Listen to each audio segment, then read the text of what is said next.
It's Mikey Piffin. I'm very excited because it's again, these moments are going to keep happening for a while where you feel like you've known someone, you've seen them, you hung out with them, but over the last 2 years, it's literally just been over like Instagram or Twitter or whatever. Fletcher's here. I know. I'm here in the flesh, in person. We're staring at each other. I know. It's funny because we've only ever seen each other one other time before, and I had my mask on, and it's like, now here's the reveal. Now I see the moneymaker. I see the whole face. Exactly. It's gorgeous. You look great, kid. That's why they pay me the big bucks. The big bucks. Mikey Piff. The face for radio. that thing. So your album is out finally. I mean, and the thing is, obviously we've been playing your music for a bit, so I mean, this is your first full album, but it's not the first thing you've put out. What was it like kind of being in this bubble where we're all stuck at home, but you're putting stuff out and people are experiencing you, but you're not like seeing them in person? Yeah. I mean, it was honestly such a mind trip, to put out music over, the last couple of years and never get to perform it live. And then finally going back out on the road now, which I've been out on the road for most of this year, and hearing people sing the lyrics back to me is like the craziest thing. I'm like, oh yeah, I forgot, like people know my lyrics and know my songs and I can still do this for a living. And it's pretty crazy. And it's been, such an amazing experience to get back out there and get to experience people in real life in the flesh. Yeah. And a Fletcher show is a wild show. Like the audience is going ham. Oh, it's full send. It's like, here's the deal. I just want people to just show up exactly as they are in the moment, whatever it is that they're feeling. So if it's like, you want to get wasted, cool, let's get drunk. We'll get drunk at the bar. If you want to cry in the bathroom, cry in the bathroom. If you want to,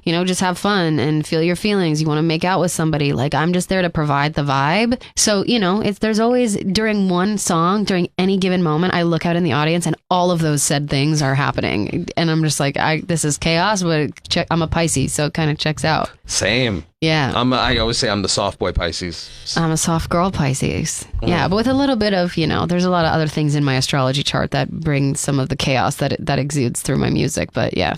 I follow a Pisces account on Instagram, and I felt attacked yesterday because the video was every time if you're cooking or doing something with food, after you touch everything, you run your hand under the water to clean it. I saw that video too. God. I saw that and I'm like, why is this really a thing? It's so specific. It's so specific. I don't know. Is that just a Pisces thing? I don't know, but it literally, I think maybe we just, we got to feel the water. We're fish. We always need the water. Exactly. I looked at that and I'm like, this can't be possible. I thought it was just my dumb ass that did that. No, I do that too. Oh God. All right. Now that we've sufficiently, outed each other and other than that. As Pisces, yeah. Yeah. So going back to performing live, I'm super excited because, so you are going on tour with one of my favorite people on the planet, Panic at the Disco, and Brendan Urie. Tell me how that happened, because their shows are very special. Yeah. Like that audience and the crowd and the acceptance and all the energy they bring is pretty magical. They just have such a committed, magical fan base of people that just love them so much. And anytime I see that in a live setting, it moves me in such a way, because my audience means so much to me, and to see that connection sort of taking place. And Brendan Urie is one of the best vocalists that I have ever heard live on records. And if anything, I just am kind of in awe, and I'm really, really excited to get to watch him perform every night. He's such a performer, and that's how I grow as an artist and performer as well, is you look to these people that you really admire and aspire to to harness some of just that energy that they bring to a space in a live setting. And I'm gonna be a fangirl every night in the audience. Are you kidding? I'll do my set and I'm gonna run out and just watch the whole show. Yeah, it's gonna be great. We are going to have more with Fletcher and talk about her. It feels weird to say debut album after so many. Is that kind of the coolest part of touring with someone? After you're done, if you're opening, you're done, you get to go stand by the side of the stage. You're like, oh, best seat in the house. Yeah, 100%. Because it's people are, they're not most of the people in there aren't there to see you. They are coming to see the headline act. And so it's such an amazing way to meet new people and potentially gain new fans. But then I get to go run out and watch the show from the audience every night. There's nothing better. Who are now? Jersey is obviously so many legendary artists have come from there. Who are some of the artists that you used to watch growing up, coming up, that still to this day leave an impact on you?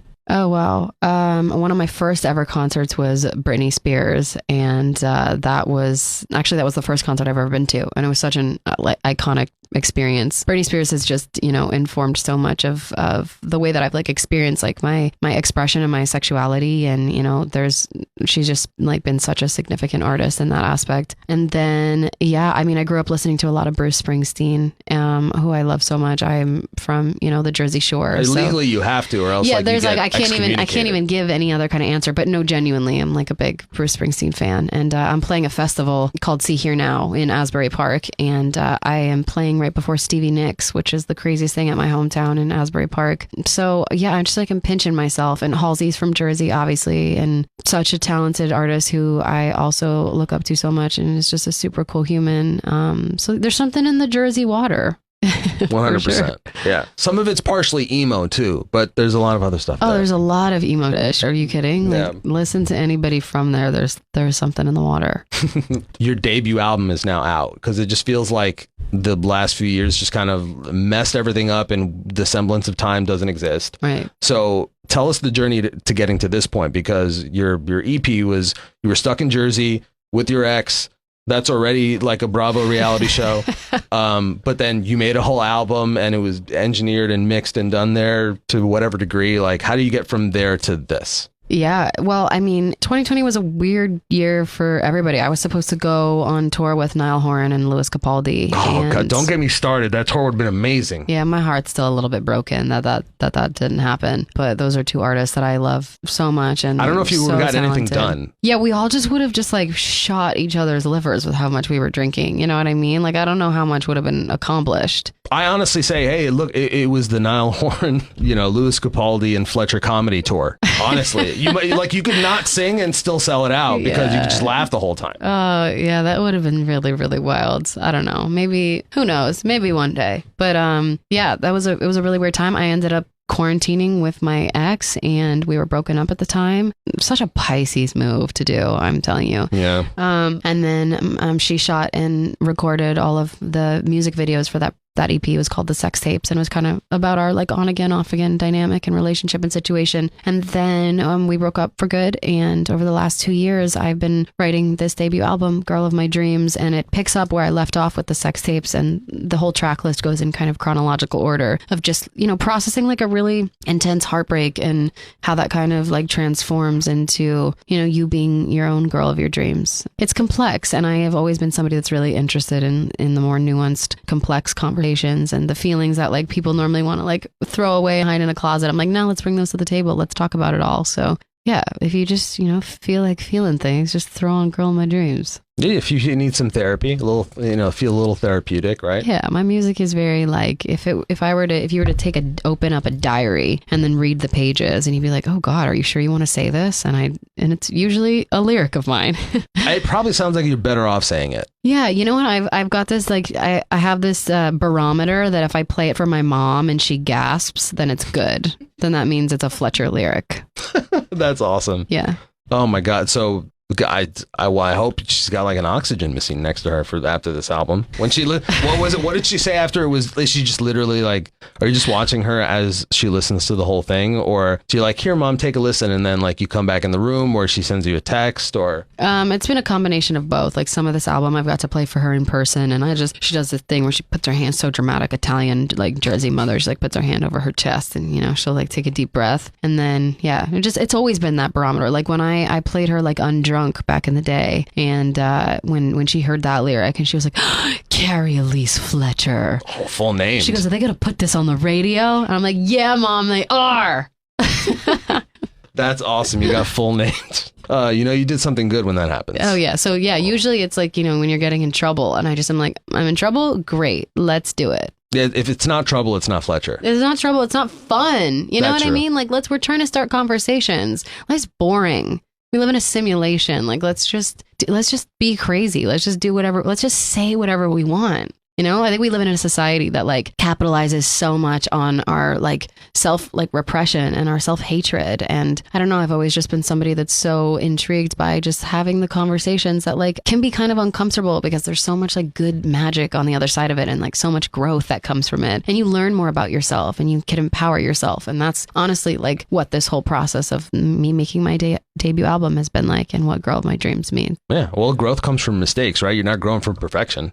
Yeah, growth 100% comes from mistakes. And something that somebody said to me really recently is that like there's no such thing as a wrong choice. Like even if you make one decision and it doesn't pan out exactly as you thought it would, then you're still learning some lessons and there's growth in those lessons. So whatever choice you're making, there's gonna be growth that comes from both aspects and both, paths of it. So it's just like stop putting so much pressure on like what's right, what's wrong, just I don't know, follow your gut instinct, and if it proves to be something that, didn't necessarily work out the way that you had thought, that's okay too. Well, I mean, there's only really one wrong decision in this entire conversation: not listening to Fletcher's debut album. She will find you. She will hunt you down. I'll find like you. in The Sopranos. Me and my mom will come find you. She will throw Sunday sauce at you, and no, she won't. She won't waste the sauce. No, she won't waste the sauce. We're putting it in the it on the meatballs. Yeah, but she could listen. Moms, they can throw like slippers from across the country. It'll hit you. Oh yeah, they know where you are at all times. My mom's also like weirdly psychic. I'll be like thinking about something and she'll text me and she'll be like, "Why are you thinking about this?" I'm like, "What? What? Like, get out of my brain." Well, go listen to Fletcher's debut album. It's out now, or else her mom will find you. Go listen to "Girl in My Dreams." Mm-hmm. And tweet us. Let us know what you think.